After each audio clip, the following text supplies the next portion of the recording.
सादर प्रणाम।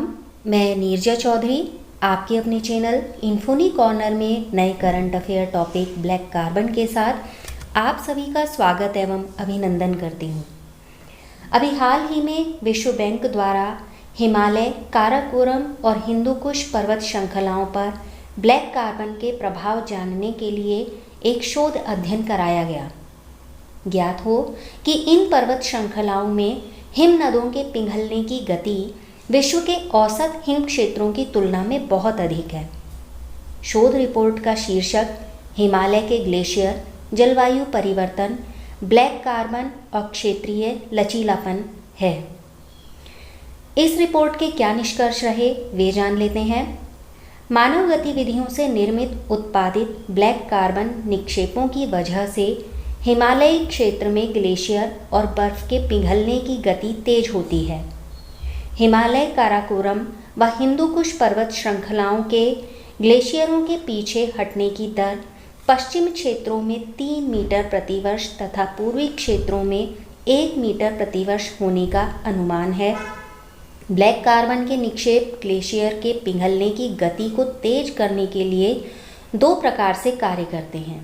पहला, सतह से होने वाले सौर परावर्तन को कम करके तथा दूसरा, हवा के तापमान में वृद्धि करके। इससे संबंधित सुझावों को जान लेते हैं। ब्लैक कार्बन को कम करने के लिए मौजूदा नीतियों के पूर्ण कार्यान्वयन से हिम नदों के पिघलने की गति में 23% की कमी हो सकती है, लेकिन नई नीतियां लागू करने और संबंधित देशों के मध्य क्षेत्रीय सहयोग के माध्यम से इनको कार्यान्वित करने से अधिक लाभ प्राप्त हो सकता है। ग्लेशियरों के पीछे हटने की दर को नई व वर्तमान नीतियों के माध्यम से मौजूदा स्तर के अलावा 50% तक अधिक तेजी से कम किया जा सकता है।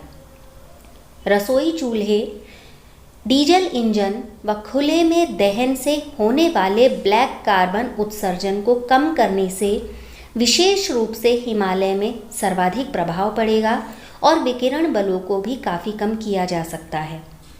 जान लेते हैं ब्लैक कार्बन क्या है। यह एक अल्पकालिक प्रदूषक है। वह CO2 के बाद पृथ्वी को गर्म करने में दूसरा सबसे बड़ा योगदान करता है।